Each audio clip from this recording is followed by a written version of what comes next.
لطیفہ بنیادی طور پر مزاحمت کرتے ہیں اور یہ مزاحمت ان کے ادب میں موجود ہوتی ہے۔ مزاحمت کس کے خلاف؟ بدصورتی کے خلاف، غیر انسانی ماحول کے خلاف، ناانصافی کے خلاف، اور یہ مزاحمت کی جاتی ہے جمالیات کو پیدا کرنے کے لیے، جمالیاتی زندگی بنانے کے لیے۔ تو یہ مزاحمت شروع سے رہی ہے اور یہ رہے گی۔ جہاں تک آپ دیکھیں کہ اگر ہم آئندہ کی باتیں دیکھیں تو غالب کا ایک شعر ہے، دیکھیے، غارت گرے ناموس نہ ہو۔ جامی چاڈیو صاحب نے بہت اہم شعر پڑھا، یہ شعر بھی دیکھیے کہ آئندہ کی باتیں کیسے شاعر پہلے کر جاتا ہے۔ غارت گرے ناموس نہ ہو گر ہوس سے زر، غارت گرے ناموس نہ ہو گر ہوس سے زر، کیوں شاہد گل باغ سے بازار میں آوے۔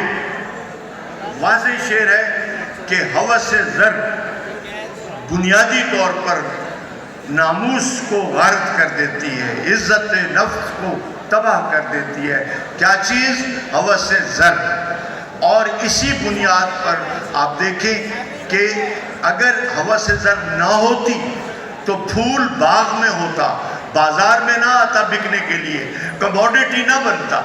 اب اس شعر میں آج کی گلوبلائزیشن کی دھمک موجود ہے۔ آج جو ہم کارپوریٹ سیکٹر اور آج جو ہم گلوبلائزیشن کے تصور کو دیکھیں تو بنیادی طور پر غالب یہ بات پہلے کر گیا ہے کہ ایک وقت آئے گا کہ پھول بازار میں بکے گا، کموڈیٹی بنے گا اور ہوس سے زر ہمیں کہیں کا نہیں چھوڑے گی۔ تو یہ بات وہ پہلے سے کر چکا۔ پھر میر تقی میر کا زمانہ سینکڑوں سال پہلے کا ہے، وہ ایک شعر کہہ گئے، بعد میں کمیونزم آیا، وہ یہ شعر کہہ گئے، سنیے، امیر زادوں سے دلی کے مت ملو اے میر، امیر زادوں سے دلی کے مت ملو اے میر، کہ ہم غریب ہوئے ہیں انہی کی دولت سے۔ تو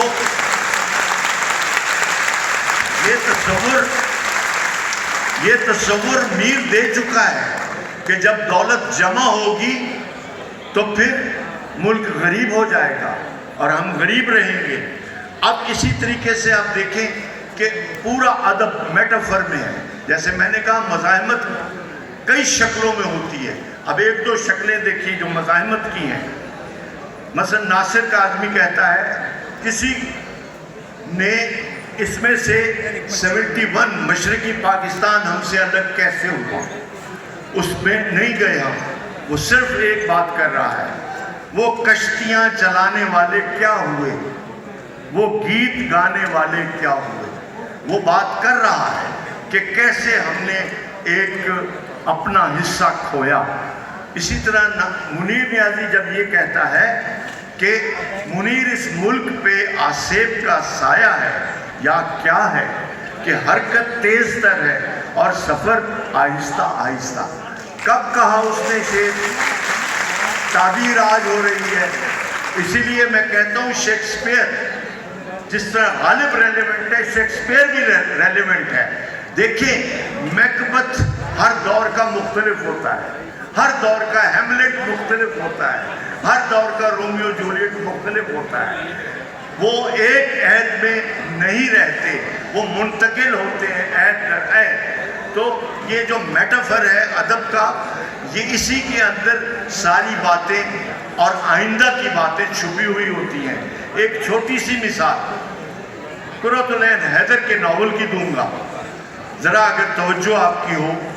آگ کا دریا انہوں نے پاکستان میں لکھا اور اسی پہ جب تنقید ہوئی تو وہ ہندوستان واپس چلی گئی، لیکن اسی آگ کے دریا میں ایک جملہ ہے، وہ آپ کو بتانا چاہتا ہوں کہ ان کو اس وقت نہیں پتا تھا کہ ہندوستان کیا شکل اختیار کرے گا، لیکن وہ جملہ بتا رہا ہے کہ مودی کا دور آئے گا. وہ جملہ بتا رہا ہے کہ ایک وقت آئے گا مودی آئے گا.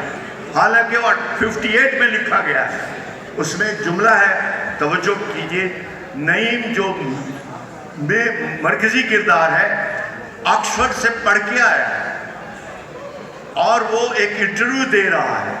انٹرویو دے کے آیا, اس سے ایک کردار پوچھتا ہے تم نے انٹرویو دیا, کیا بنا؟ جملہ آ رہا ہے قرۃ العین حیدر کا, غور طلب ہے. نعیم کہتا ہے ایک سیٹ تھی, اس پہ ایک ہندو کو رکھ لیا گیا ہے. ایک سیٹ تھی, اس پہ ایک ہندو کو رکھ لیا گیا ہے. یہ قرۃ العین حیدر کہہ رہے ہیں. یعنی کہ معاشرہ شروع دن سے ہی ہندوستان کا تقسیم ہو رہا تھا اور اس تقسیم میں مسلمان مارجنلائز ہو رہے تھے, اور اس مارجنلائز ہونے کو اس نے بیان کر دیا. تو یہ